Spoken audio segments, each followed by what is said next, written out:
He was the face of a generation, Theo Huxtable, the beloved son from The Cosby Show, who made millions laugh and feel seen. But this weekend, that familiar smile vanished forever. Malcolm-Jamal Warner, just 54, drowned in Costa Rica in a freak accident that stunned the world. The ocean pulled him under, but what followed shocked fans even more. Celebrity tributes poured in, old controversies resurfaced, and a complicated legacy was suddenly front and center again. So how did a man who grew up in the public eye vanish in such a tragic, unexpected way? The sudden loss.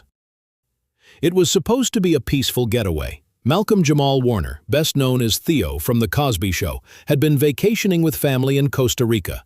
But on Sunday afternoon, everything went horribly wrong. While swimming at Playa Cocos, a beach known for its beauty and its dangerous currents, Warner was caught in a powerful riptide and dragged out to sea. Witnesses say bystanders rushed into the waves to pull him back to shore. Emergency responders from the Costa Rican Red Cross arrived quickly, but despite their best efforts, Warner was already gone. He was pronounced dead on the scene, taken far too soon at just 54. The news broke hours later, and fans around the world were blindsided. The idea that someone so familiar, so foundational to many childhoods, could be lost in such an ordinary moment, just a swim in the ocean, was hard to process. But as the shock set in, people started remembering more than just the tragedy. They started reflecting on everything he meant, far beyond a single TV role.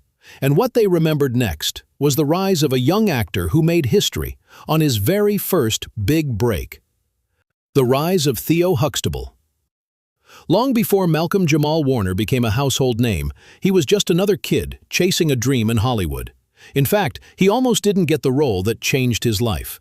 During the final day of casting for The Cosby Show, Warner was literally the last actor they saw. But something clicked. Bill Cosby saw something in him, and that one moment launched a career that would define a decade. When The Cosby Show premiered in 1984, it didn't just entertain, it broke barriers. Warner played Theo Huxtable, the charming, sometimes clueless, but deeply relatable son in a groundbreaking portrayal of a successful Black American family. For millions of viewers, Theo wasn't just a character, he was the older brother, the classmate, the kid next door. The show soared to #1 in the ratings, dominating primetime from 1985 to 1990. At just 16, Warner earned an Emmy nomination for Outstanding Supporting Actor, a rare feat for a teenager, especially in the 80s. But fame didn't go to his head. Behind the scenes, he stayed focused, thoughtful, and serious about his craft. And while most child stars fade away, Malcolm-Jamal Warner wasn't done, not even close. Beyond the Huxtables. When The Cosby Show ended, many expected Warner to disappear like so many other child stars. But he didn't vanish. He evolved. Determined to prove he was more than just Theo, Warner stepped into a second act that most people overlooked, but it was quietly powerful. He co-starred in the sitcom Malcolm and Eddie, showing off his comedic chops alongside Eddie Griffin. Then came deeper, more nuanced roles, like his part in Read Between the Lines, his chilling turn in American Crime Story, and appearances in Suits, The Resident, and 911. With each project, he chipped away at the idea that he was stuck in the past. He didn't just want to act, he wanted to grow. Off-screen, Warner also found his voice in music and spoken word.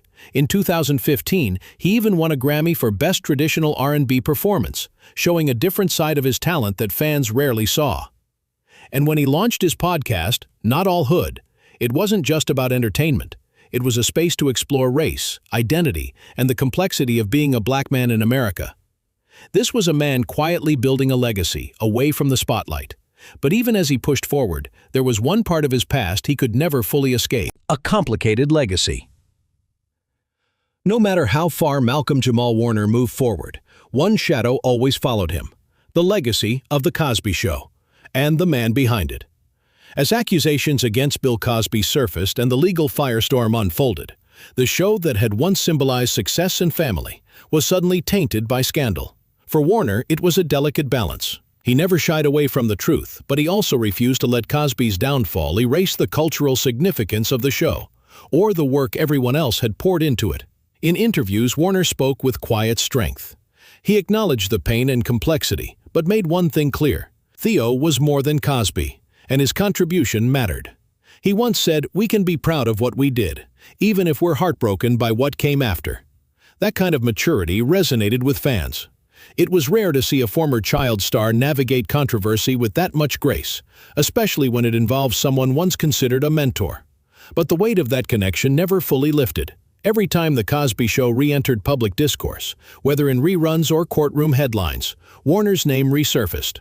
And yet, he carried it all without drama, without scandal, and without turning bitter. Still, when the news of his passing broke, it wasn't just fans who mourned. Even those at the center of the storm had something to say. Celebrity tributes and public reaction. Within hours of the announcement, social media lit up with heartbreak. Malcolm-Jamal Warner's sudden death didn't just rattle fans, it stunned Hollywood. Everyone from Magic Johnson to Jennifer Hudson shared memories, photos, and emotional messages. Actress Taraji P. Henson called him a gentle force. Jennifer Love Hewitt said she was crushed, describing Warner as one of the kindest people she'd ever worked with. Even Bill Cosby, now largely silent in the public eye, issued a rare statement. He said Warner's passing felt like losing a son. Coming from a man once considered his second father on screen, the words struck a strange, heavy chord. For some, it was a reminder of the deep connection they once shared. For others, it stirred old tensions. But the tributes didn't stop there. Fellow Gen X stars and musicians, like Questlove and Cuba Gooding Jr., shared stories of Warner's calm presence, his intelligence, and the respect he quietly earned in every room he entered. This wasn't the outpouring of love that comes from nostalgia alone. It was real, raw, and deeply personal. Fans across Reddit, X, and TikTok began posting their favorite Theo clips, rewatching The Cosby Show with fresh eyes, and celebrating a man they realized they hadn't appreciated enough while he was here. But as the spotlight turned back to Malcolm-Jamal Warner, people started asking, who was he behind the scenes? Away from Hollywood, away from the cameras, who did he choose to be?